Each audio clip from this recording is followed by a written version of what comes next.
તો ડાંગના સુબીર તાલુકાના કેશબંધ ગામે પાણીની સમસ્યાના નિવારણ માટે સ્થાનિકોએ તાલુકા વિકાસ અધિકારીને આવેદનપત્ર આપીને રજૂઆત કરી છે।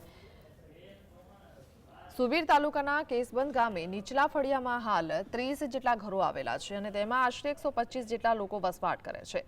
ત્યાંના સ્થાનિકના એક ખેતરમાં પુરવઠા કચેરીએ 6 વર્ષ પહેલા સરકારી બોરવેલ બનાવ્યો હતો। આ બોરવેલ કરીને હેડપંપ નાખવામાં આવ્યો હતો, પરંતુ નીચલા ફળિયાના શખ્સ ઉમરસિંહભાઈ હેડપંપ કાઢી મોટર પંપ નાખી પોતાની ખેતી કરે છે, તેમજ ટેન્કર દીઠ 200 રૂપિયામાં પાણી વેચાણ કરી ધંધો કરે છે।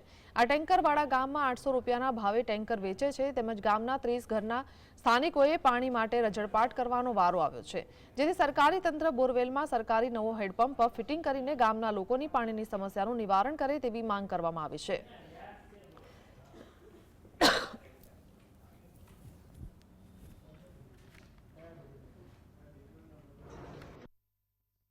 પાણીની જરૂરિયાત છે, ઢોરોને નથી પાણી, અમને પીવાનું પાણી નથી મળતું, અમને એક દિવસમાં એક દેગડો પાણી મળતું છે।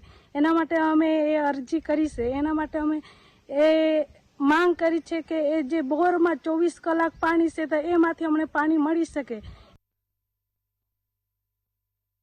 બોર પહેલા હેડપંપ હતો, 5-6 વર્ષથી હેડપંપ હતો, પછી હેડપંપ આ લોકોએ કાઢીને ખાનગી સમયે અમરીભાઈ તાનિયાભાઈએ પેલા હેડપંપ કાઢીને નાખી દીધો અને પછી આ ખાનગી મોટર નાખીને બધું આ ખેતી કરે છે અને અમને પીવા માટે પાણીની જરૂરિયાત છે, પણ તે આપતો નથી, 1-2 દગડે પણ નથી આપતો અમને। આ બધી આ ધામધમકી આપીને અમે 2-3 વખત બેઠા અહીંયા, પણ અમને કોઈ ભીવાડ્યા કરે એમ। સરકારી બોરમાં મોટર નાખવા બાબતે રાત્રે ફરિયાદ મળેલ છે, જે ફરિયાદ સંબંધે સંબંધિત પાણી પુરવઠાના અધિકારીશ્રીને જાણ કરી યોગ્ય કાર્યવાહી કરવામાં આવશે।